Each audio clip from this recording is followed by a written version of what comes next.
the place. Right out here, right down the Chris, there he is. Yes, right center stage here. Yes. Here is your Scrooge hat. Here is your big bag of money. That should be enough to tell you about a funnel cake in this place. Okay,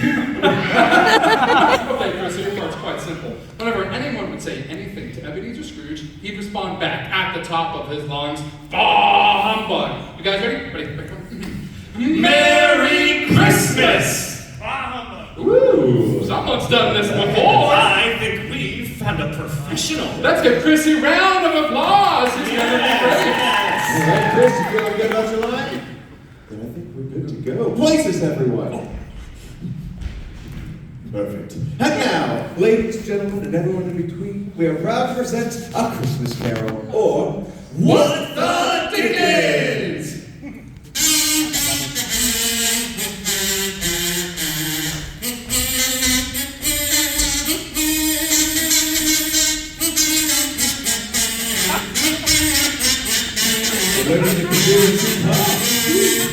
Our story begins many years ago in jolly old England. Jolly. It was Christmas Eve and carolers could be heard outside of Scrooge and Marley's First Federal Federated Franchise Bank and ATM.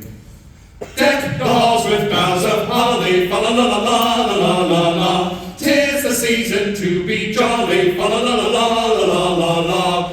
Merry Christmas, Mr. Scrooge.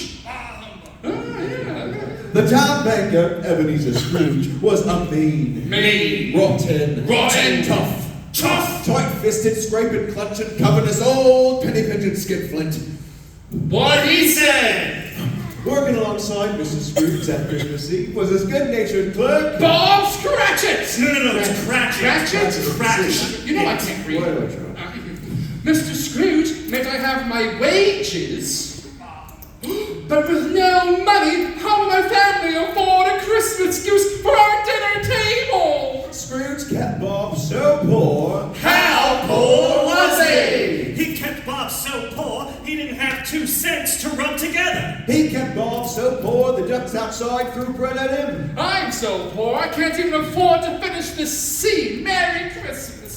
Scrooge was next visited by his well-mannered And devastatingly handsome. Nephew Fred. Merry Christmas, Uncle! Oh, Christmas a humbug! Why, I always thought of Christmas as a kind, giving, charitable time, and though I'd never put a scrap of gold in my pocket, I say God bless it. Uncle, join my wife and I for dinner tonight? Oh, Every year his nephew invited him, yet every year Scrooge refused.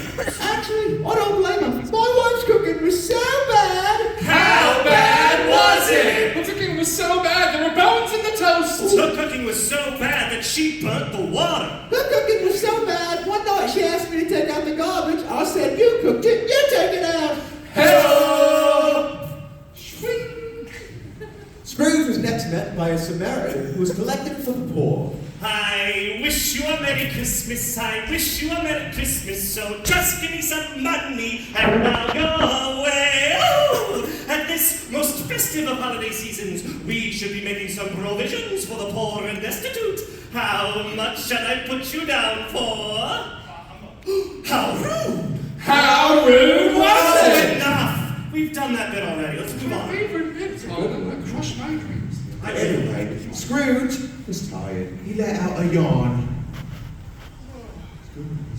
He let out a bigger yawn. Ooh, he let out a gigantic yawn. He's starting to sound like the audience. All right. Scrooge went home and went to bed right over on this end, good sir. So comfy. You feel uncomfortable in your bed? Scrooge began to snore. See, now he really sounds like the audience. All right. Anyway, Scrooge heard a ghostly wail. Oh, that's me. A ghostly wail.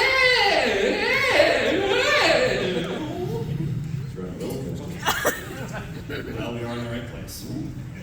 Scrooge began to shiver with fear.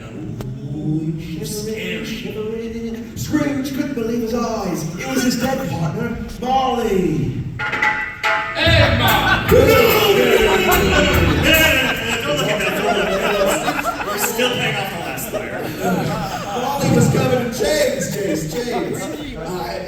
told Scrooge that he had come from that place where all were doomed to life of suffering. 6 Flags!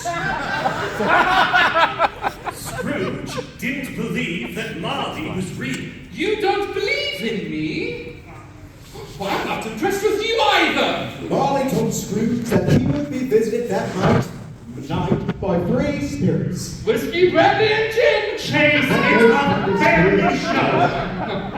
Remember me, Ebenezer, remember me, or at least follow me on Twitter or you still can!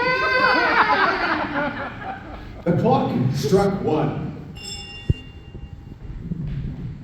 I am the ghost of Christmas past. I am here to show you that once you want to please follow me down here, down here. We're moving, and stop!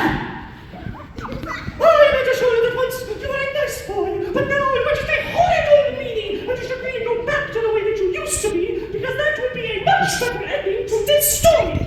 The ghost took Scrooge to the window and showed him his path. It's over there. You see it? Over there, through the window. After that, she showed him his old boss Fuzzywink's Christmas party, and Scrooge danced the jig. Ooh, yeah! Get down with your bed, Scrooge! After that, she showed him his long-lost love, which made Scrooge cry. After she showed Scrooge his past, she flew out the window. She what? She flew out the window.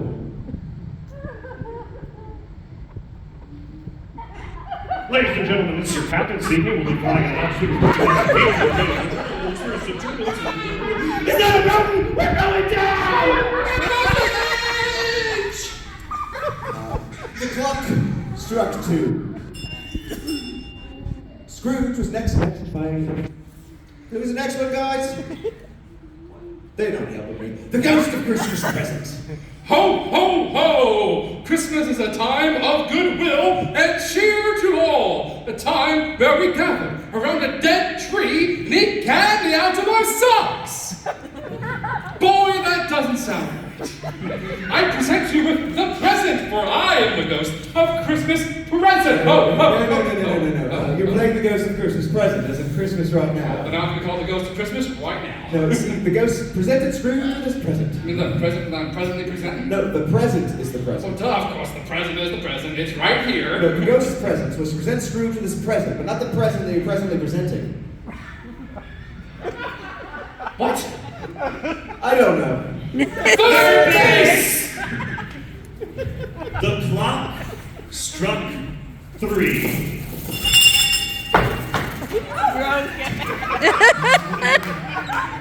Everything good, Cole? Yeah, everything's great.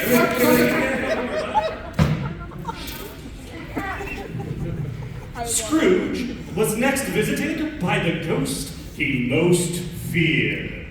Scrooge, I am the ghost of Christmas future. Oogie, boogie, boogie. The ghost took Scrooge to a cemetery and showed him his own grave. There. Who's Rip? I don't know. I just don't know. Yeah, just Scrooge, change your ways or else I'll see you in the future. If I don't see you in the pasture.